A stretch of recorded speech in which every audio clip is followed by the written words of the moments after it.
कहानी का नाम चतुर गधा और शेर। बहुत समय पहले की बात है, एक जंगल में एक गधा रहता था। वह रोज पास के गांव में जाकर लोगों का बोझ उठाता और फिर शाम को जंगल में लौट आता। वह गधा बड़ा ही चालाक और समझदार था, लेकिन उसकी चालाकी को कोई गंभीरता से नहीं लेता था। सब उसे केवल एक मूर्ख जानवर समझते थे। एक दिन जंगल में एक शेर बहुत बीमार पड़ गया।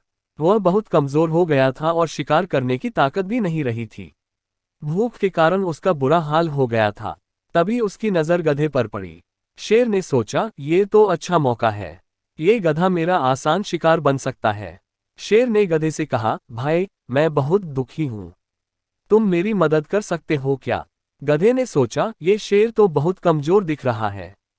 जरूर कुछ चालाकी कर रहा होगा। लेकिन फिर भी वह बोली, क्या मदद चाहिए? शेर ने कहा, मुझे कुछ खाना नहीं मिल रहा। अगर तुम मुझे कोई जानवर लाकर दोगे तो मैं तुझे शेरों का राजा बना दूंगा। गधा मुस्कुराया और बोला, ठीक है, मैं अभी आता हूं। गधा पास के खेत में गया और वहां चरती हुई एक लोमड़ी को देखा। वह बोला, बहन लोमड़ी, जंगल का शेर बीमार है और तुम्हें मिलना चाहता है। उसने कहा है कि जो भी उससे मिलने आएगा उसे बड़ा इनाम मिलेगा। लोमड़ी थोड़ी सतर्क थी। वह बोली, क्या तुम भी मिलने जा रहे हो? गधा बोला, मैं तो उसका सबसे खास दोस्त हूँ। चलो, मैं तुम्हें लेकर चलता हूँ। लोमड़ी शेर से डरती थी, लेकिन गधे की बातों में आ गई। जैसे ही वे दोनों शेर के पास पहुंचे, शेर ने झपट्टा मारा, बट चूंकि वह कमजोर था, वह लोमड़ी को पूरी तरह पकड़ नहीं सका और लोमड़ी भाग गई। लोमड़ी ने समझ लिया कि गधा उसे धोखा दे रहा था।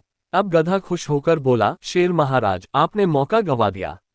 लेकिन चिंता मत कीजिए, मैं और किसी को लेकर आता हूँ। शेर बोला, नहीं, अब बस। मुझे पता है तुम मुझे मूर्ख बना रहे हो। शेर ने झपटकर गधे को पकड़ लिया, लेकिन आखिरी समय में गधा जोर से लात मारकर भाग निकला। तब से शेर ने गधे की चालाकी को स्वीकार किया और उसे कभी नुकसान पहुंचाने की कोशिश नहीं की। योजक चिन्ह, योजक चिन्ह, योजक चिन्ह। सीख, मॉरल। बुद्धिमानी और समझदारी केवल ताकतवर होने से नहीं आती। कभी कभी कमजोर दिखने वाले भी सबसे ज्यादा चतुर होते हैं। हमें कभी किसी को कमजोर समझकर उसकी बुद्धि को नहीं आंकना चाहिए।